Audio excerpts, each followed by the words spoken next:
Vampirella continues to be stuck in a dreamy time loop, and the only way out so far seems to be to avoid getting killed by her sister, Draculina. We're going to talk about it right here in our review of Vampirella 668 from Dynamite Comics. See you in 3. Welcome back to Comical Opinions. This is our review of Vampirella number 668 from Dynamite Comics. Let's talk about the credits. This issue is written by Christopher Priest, with art and colors by Ergun Gunduz, letters by Willie Schubert, and cover art for the main cover, cover A, is by Lucio Perillo. Before we dig in, let's talk about what happened in the previous issue, number 667. Vampirella was starting to get the impression that something's not right, that she's starting to lose track of what's real and what's not real. Somehow that perception of what's real and what's not real is tied to Victory through her demon ring that she got from Belial. And Victory is starting to press through to say, if you want to get out of it, this is not real. She's trying to convince her this is not real. Her life as a school teacher, her life with her friends like Benny and Victory, her life with a somewhat semi-happy marriage that's platonic with Matt is not real. None of it is real. And the only way to get out of it is she's got to find some way to break through or break out. And Victory believes that she can get out of it by either killing herself or killing Vampirella to break the cycle of the dream. And so Victory pulls out a grenade, sets it off, big boom, big explosion. Victory is blown apart, and Vampirella is almost dead, but not quite enough. And in the course of all that's happening, somewhere in this dream reality, if that's what it really is, you see this boy who's trying to convince everybody that it's not real and trying to break through and try to get through to Victory to bring her back to whatever reality she's skipping out on. So that brings us to Vampirella number 668. Oh boy. Okay, let's give this a shot. It's not going to be easy. Bear with me, folks. It's going to be a tough one. So we start off with a prologue where Shane, the mad astronaut, is on Draculon 500,000 years ago, where he's encountering sort of Neanderthal or proto-vampiri type individuals. And he encounters one of them, and that one was a female apparently, is offered to mate with him. He says no, and he kicks it away, kicks it in the head, and winds up killing it. That's a really strange prologue, but there we go. Cut to Vampirella, who wakes up in her bed, presumably from yet another dream loop, which follows the one where she found Victory tried to kill her by blowing up with a grenade. Vampirella says, "Oh, that dream doesn't make any sense because Victory wouldn't even know how to use a grenade." Yet Vampirella is in her apartment and she says she smells something strange or funny. She thinks maybe something died in the walls, like a cat or a rat. She punches a hole through the wall, rips it open, and she finds Benny and Victory and their cat dead. And then, boom, it pops, and then the dream cycle starts all over again. Vampirella wakes up in her bed with Victory and Benny talking, as they have for every start of the loop cycle, and we begin the process all over again. Vampirella starts a new day. She goes about her business acting as a school teacher, meeting with Victory and Benny for lunch, catching up with Matt, who is her husband, but he's also gay at the same time. That's a long story. You got to go back to a prior arc to figure that one out. Vampirella also gets news from her doctor that she had a baby, which she has or had, and which may be dead or not, depending on whether or not the outcome of the Vampirella Dracula Rage miniseries turns out okay. And she figures out, okay, let me go find my mother, figure out if my mother knows what's going on, and hopefully my mother can get this all straightened out. Vampirella goes to find Lilith, but while they're talking and Lilith starts giving her daughter a pep talk, we find Stan, who is now in his human body, talking with Shane, and they're figuring out, hey, Vampirella is waking up from her dream reality. We don't want her to do that because things will go back to the way they were. Stan thinks he might get put back into a rat body. Shane is cuckoo bananas, so we don't even know what he's thinking. But the whole intention there is they think that they can stop Draculina, and that will somehow stop the time dream loops, because Draculina is the one who always kills Vampirella in the dream loop. Shane says, kill Draculina and kill the boy just in case, and that will stop Vampirella from remembering everything, and everything will go back to normal. Meanwhile, Lilith takes Vampire out to find some no good dirty jerks who try to rob them in the middle of an alley so they can drink them dry, and hopefully that'll be like a little pick me up and a little bit of and they give each other a little pep talk. And Lilith says, I can't help you, but I know who can. And so she sends Vampirella to go talk to her therapist, which from all accounts I think is the author insert.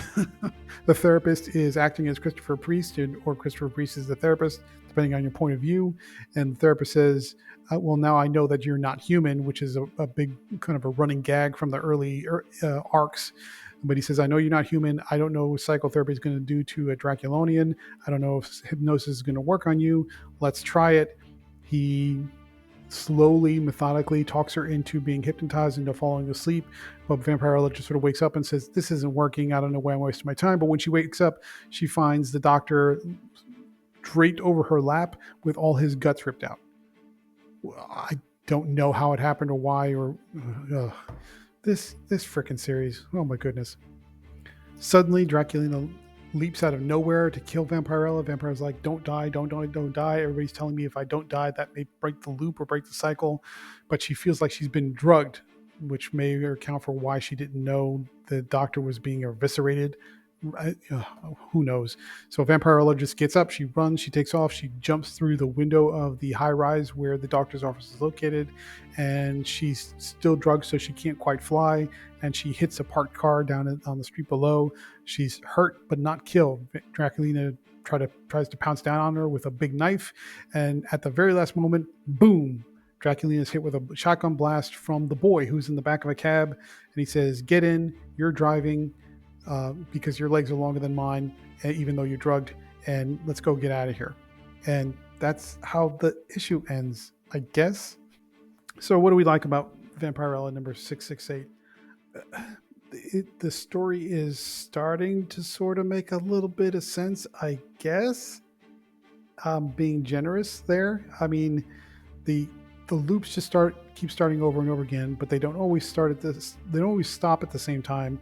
They don't always start in the same way, and the dreams are almost semi-different every single time. So all you're doing is, for the last 3 issues at least, stuck in this weird loop that is not necessarily a loop, and we don't know how she got in the loop, and we don't know why she's in the loop, and we don't know how she's going to get out of the loop. Okay, so at the very least, it's not the same loop over and over again. Okay, so that's a positive. And the pieces are starting to come into place a little bit. I suppose that's also a positive. It's moving in the right direction. It's moving in the right direction slowly. It's not necessarily making any sense, but we're moving. So I guess it's an incremental improvement. How about that? What didn't we like about this issue? If it wasn't clear by now, there's not a damn bit of this that makes any sense. I don't. Interstellar was not a great arc for Vampirella because it just created such a convoluted, complicated, overthought,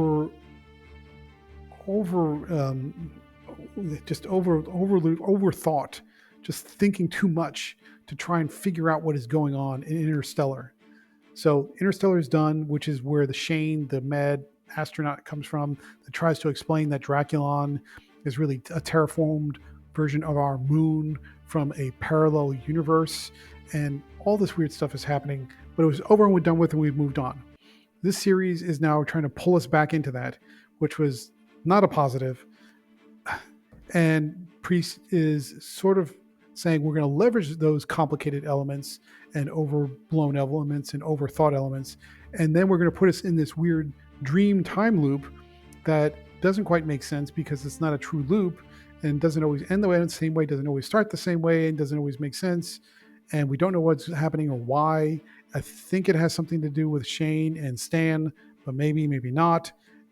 It's somehow tied to Victory and Victory's ring, but we don't know how. And we're 3 issues in, and I couldn't tell you the plot of this to save my life, other than to say Vampirella is stuck in a alternate reality that she probably wants to get out of. Okay. I don't know. My goodness. I don't know what. I don't want to assume that a writer is taking recreational drugs when they sit down to write a script, but this is one of those situations where it's hard not to imagine that's what's happening here, because I don't know why somebody would think this is a good story to tell and that it's clear and that somebody who's reading it can make sense of it. How do you come to that? How are you that far off the mark? How are you that far divorced from reality that you don't understand how confusing this is, and how confusing taken to the 10th degree is not fun to read? People read comics because because they want fun, they want entertainment. How do you not? How do you write something like this and think, yeah, this is entertaining? This is going to get them. They're going to love this. Who thinks that? How far off the mark do you have to be to come to that conclusion? Okay, fine. Let's move on. Let's switch gears and talk about the art. Cool down a little bit. Ergun Gundos. Okay, so we've had issues with the Ergun Gundos in the past because, by his own definition and by Christopher Priest's definition, he's not a traditional comic artist. He's a digital illustrator. You definitely see the digital artifacts here in the design of the characters and the coloring application and how it looks very, I would say, posed and static. Now, Ergun Gundos has gotten a lot better. I apologize for the mispronunciation of the name. Integration with the backgrounds, integration with the materials around the character, integration into the panel is much better. He's definitely improving. Plus, when some of the action pieces hit, their use of action lines and things to indicate movement, sound effects, and what have you, although that's Willie Schubert of adding the sound effects, it's definitely better. It's not great, definitely not top tier, but better. But you definitely see kind of weirdness in the way some of the characters are posed. There's a certain sort of mannequin stiffness to certain frames, and overall, it's just weird. It's just a weird look. It's definitely unusual, especially the way the faces look when they try to be expressive. It looks sort of photography, but redrawn from a photograph, but without any of the detail. It's just very kind of harsh. Is the other way the words comes to mind. So it's better. It's not great, but it's better. Final thoughts. What do we think about Vampirella 668 from Dynamite Comics? It's starting to make a little sense. Not a lot, a little bit. Maybe some progress is being made. Can't say for sure. We'll have to wait till the next issue. And the art is improving. It's not fantastic, but it's improving. That said, this thing is ridiculously confusing and needlessly so. It builds upon a prior story arc, the Interstellar story arc, which was ridiculously complicated and unnecessarily confusing. So the foundation is already weak and unstable. And I mean, I don't know what to say. If you're a Vampirella fan, I don't know how you're happy with this series, but we're going to keep on it. Maybe it'll improve. Maybe it'll get there. And then we'll let you know. But for right now, not a great issue. Therefore, we're going to give Vampirella number 668 from Dynamite Comics a 5.8 out of 10, going a little bit higher just for the improvement in the art quality. We want to like this series. We want to like Vampirella comics, but goodness gracious, Christopher Priest, I'm sorry to say it, but Christopher Priest is just not a good fit for Vampirella, and I don't know why he keeps writing more series and why Dynamite keeps putting more on him, because he's smoking something, and it's not a good thing. But what do you think? Are we off the base? Am I off the mark? Let me know. If you're enjoying this series, tell me why I'm wrong. Help me figure out why I'm wrong and what I'm missing here. And just let me know in the comments down below. And if you want to keep up with the reviews for the rest of the series, please like, share, comment, subscribe so you're notified when the next one comes out. Otherwise, if you want more reviews just like this one, but maybe something that's different or better, please stay tuned through the outro for the next review.